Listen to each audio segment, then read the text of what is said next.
Hello, good morning friends.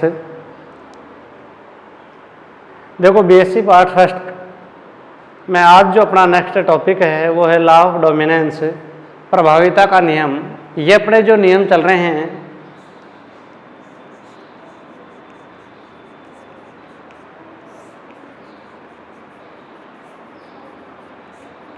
ये law of inheritance, आनुवंशिकता के नियम है कि मेंडल ने आनुवंशिकता के गुणों से संबंधित 3 प्रकार के नियमों का प्रतिपादन किया था, जिनमें प्रभाविता का नियम, पृथक्करण का नियम और स्वतंत्र अपव्ययन का नियम था।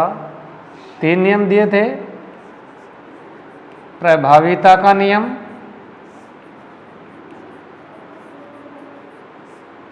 दूसरा था पृथक्करण का नियम और तीसरा है स्वतंत्र अपव्यवहन का नियम। इसको युग्मकों की शुद्धता के नियम से भी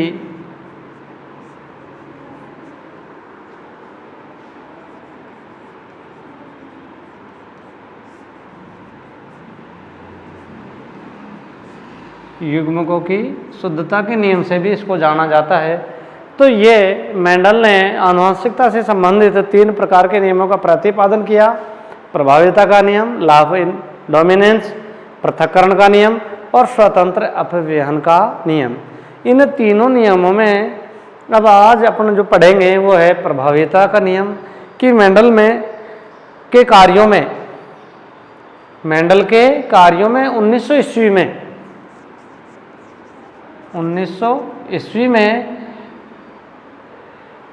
2 साइंटिस्ट हुए आगे, कोरेंसन।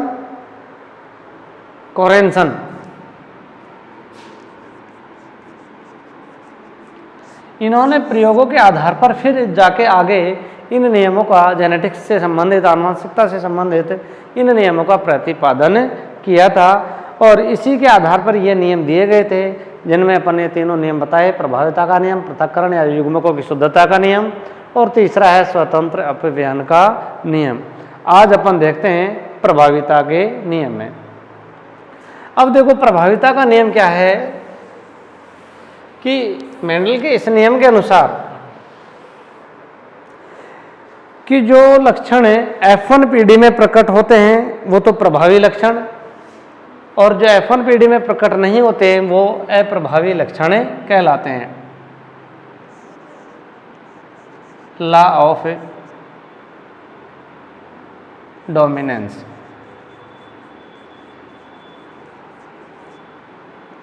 लॉ ऑफ डोमिनेंस, प्रभाविता का नियम।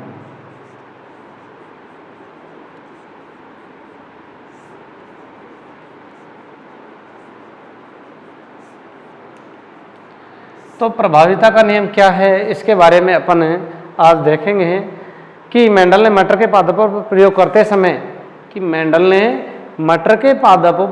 करते समय पाया कि जब उन्होंने समयुग्मी पादपों के मध्य संकरण करवाया तो संकरण करवाते समय जो F1 पीढ़ी में जो लक्षण प्रकट होते हैं, जो लक्षण F1 पीढ़ी में प्रकट होते हैं वो तो प्रभावी, और जो लक्षण F1 पीढ़ी में प्रकट नहीं होते या अप्रभावी लक्षण प्रकट नहीं होते उनको उन्होंने नाम दिया था अप्रभावी।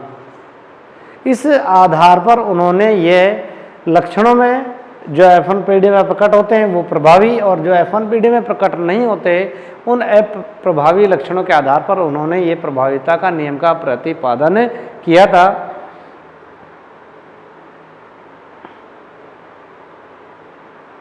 तो इसको अपन परिभाषा के तौर से अब देखते हैं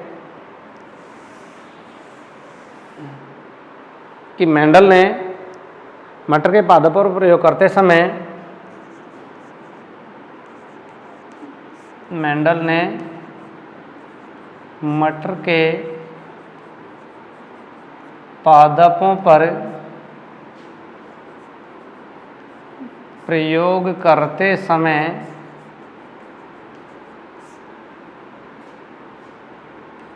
यह पाया कि मेंडल ने मटर के पादपों पर प्रयोग करते समय यह पाया समय देखा कि लंबे व बौने पादपों के मध्य कि लंबे व बौने पादपों के मध्य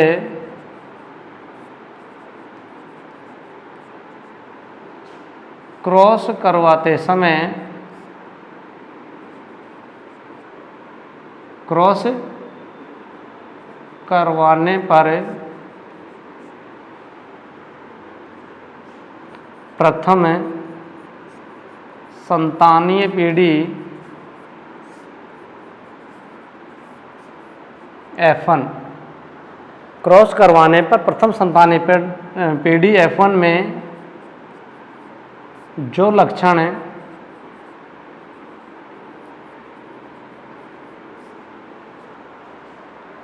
प्रकट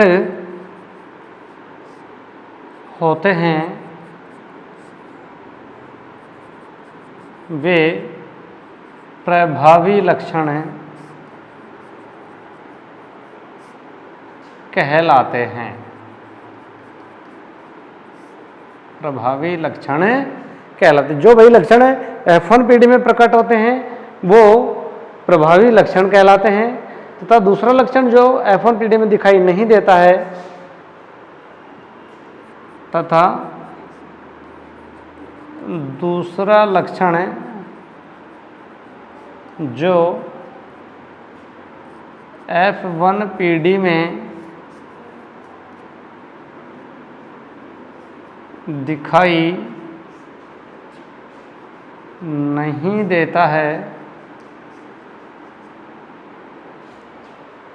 अर्थात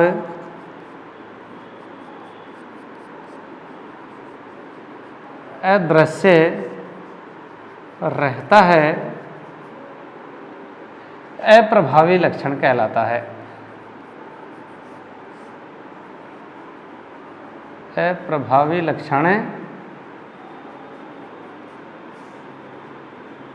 कहलाता है कि भाई जो लक्षण F1 पीढ़ी में प्रकट हो जाता है या दिखाई दे जाता है वो तो प्रभावी लक्षण है, और जो F1 पीढ़ी में जो लक्षण प्रकट नहीं होते, दृश्य या दिखाई नहीं देते, वो कहलाते हैं अप्रभावी लक्षण, डोमिनेंस। तो इस आधार पर उन्होंने ये नियम प्रस्तुत किया था।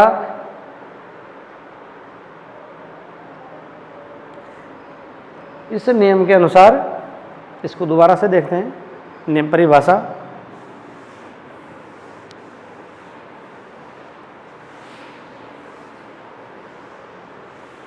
अब इस नियम की परिभाषा है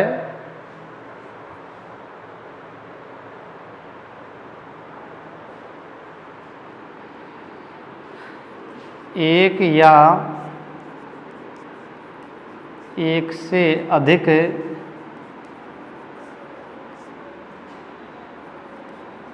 लक्षणों वाले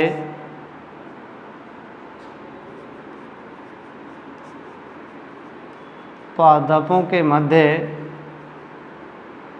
एक या एक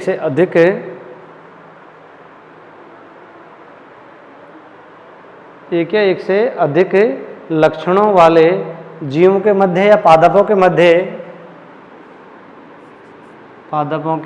मध्य क्रॉस करवाने पर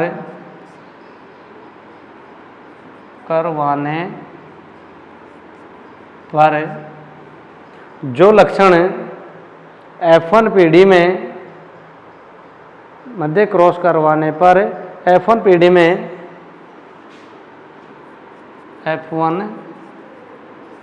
में जो लक्षण प्रकट होते हैं, जो लक्षण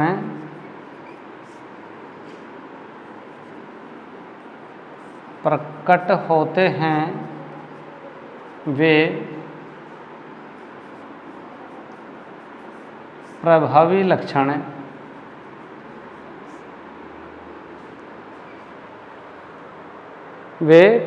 लक्षण कहलाते हैं, तथा जो F1 पीढ़ी में प्रकट नहीं होते प्रभावी लक्षण कहलाते हैं तथा जो F1PD में प्रकट नहीं होते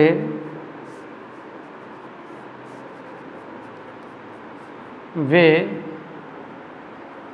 अप्रभावी लक्षण कहलाते हैं।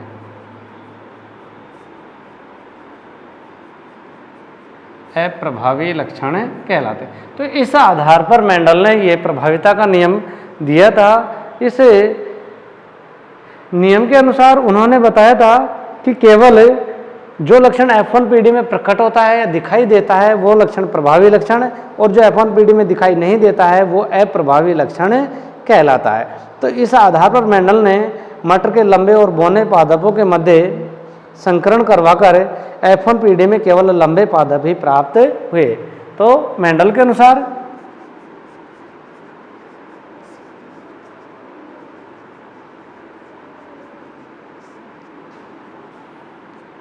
मेंडल ने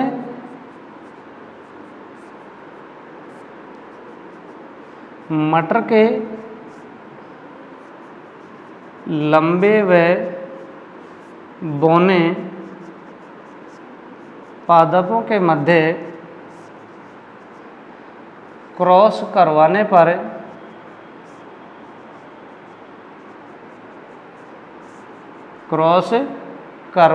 पर पाया कि F1PD में केवल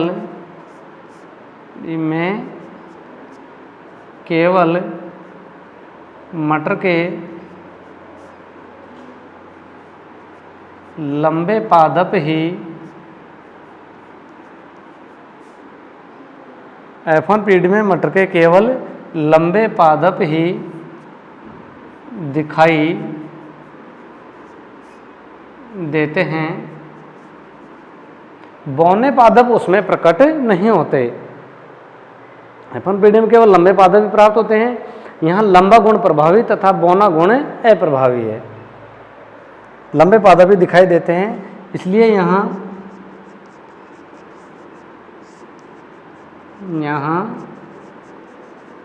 लंबा पादप प्रभावी तथा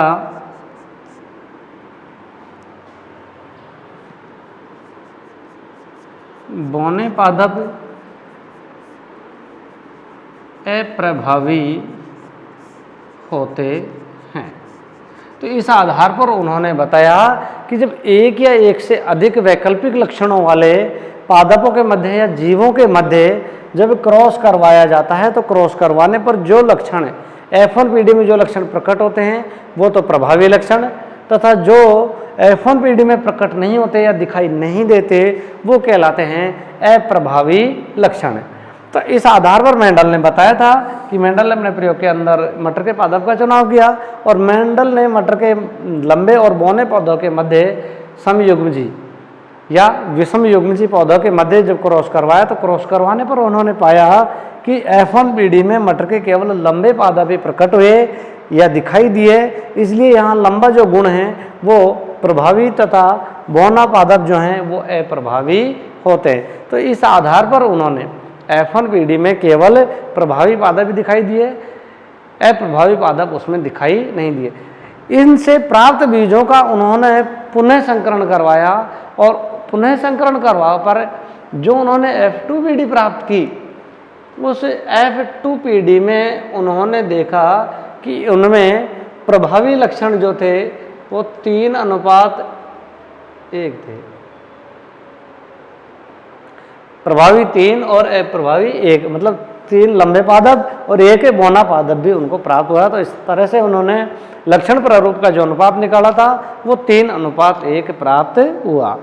अब है प्रभाविता के नियम का महत्व, कि प्रभाविता का जो नियम है उसका महत्व क्या है, कि इस नियम के अनुसार अपन किस तरह से जीव या पादपों के मध्य क्या उससे उपलब्धि हासिल कर सकते हैं।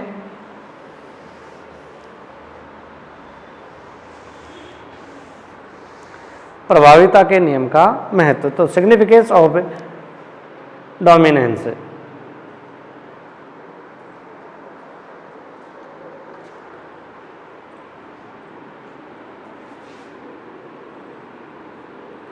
प्रभाविता के नियम का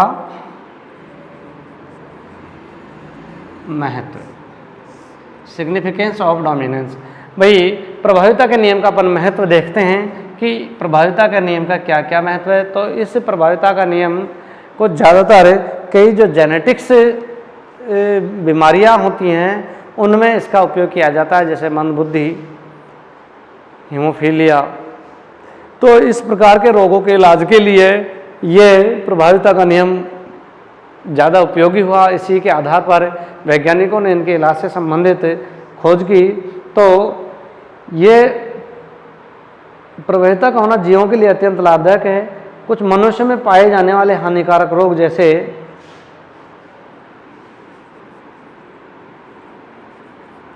मनुष्यों में पाए जाने वाले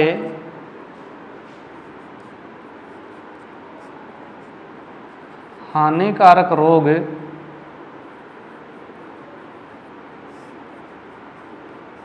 जैसे वर्णांधता,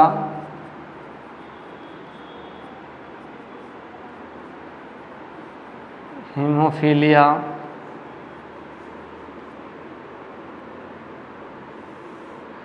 वर्णांधता होती है कलर विजन, हीमोफीलिया ये भी एक जेनेटिक्स बीमारी है। वर्णांधता है, हीमोफीलिया है, मंदबुद्धिता के जीन, मधुमेह,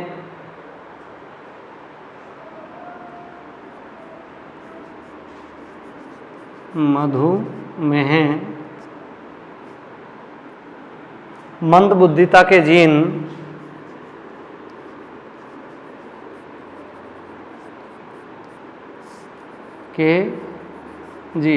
तो ये कुछ हानिकारक रोग हैं मनुष्य के अंदर, जैसे वर्णांधता, हीमोफीलिया, डायबिटीज, मंदबुद्धिता के जीन, ये जो हैं ये अप्रभावी होते हैं और के जीन अप्रभावी होते हैं। भाई इनके जो जीन हैं वो क्या होते हैं, अप्रभावी, F1 पीढ़ी में प्रकट नहीं होते, पर लगातार जब ये आगे जाके तो पीढ़ी दर पीढ़ी या अगली पीढ़ी में ट्रांसफर होते जाते हैं। तो इससे और ये क्या करते हैं, ये संकर जीवों में ये जीन प्रभावी जीन द्वारा छिपा लिए जाते हैं। संकर जीवों में ये जीन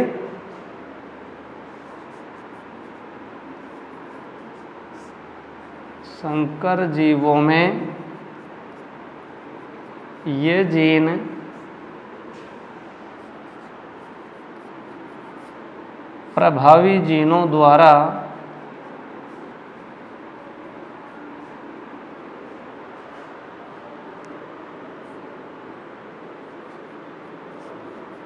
छिपा लिए जाते हैं।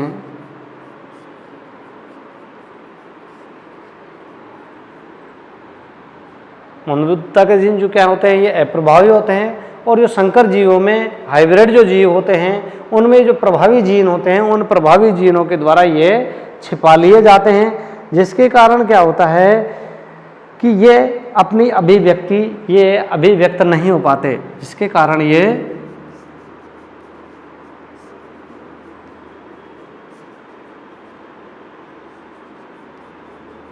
अभिव्यक्त नहीं हो पाते हैं।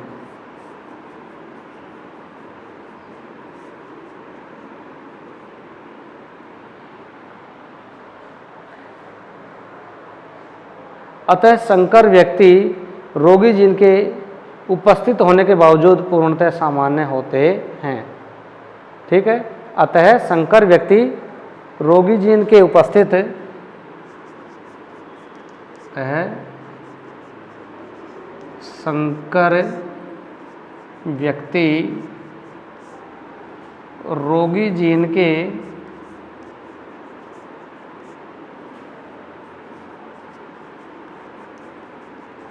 उपस्थित होने के बावजूद, भाई संकर जो व्यक्ति होते हैं रोगी जीन के उपस्थित होने के बावजूद भी पूर्णतः सामान्य होते हैं कि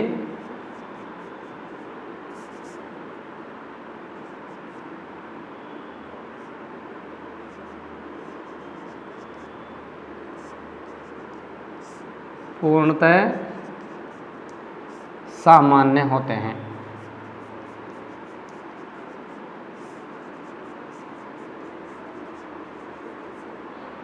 ये है। तो अपन ने आज प्रभाविता का फर्स्ट नियम पढ़ा है, जेनेटिक्स का लॉ ऑफ इनहेरिटेंस, आनुवंशिकता के नियमों में प्रभाविता का नियम, जिसको मेंडल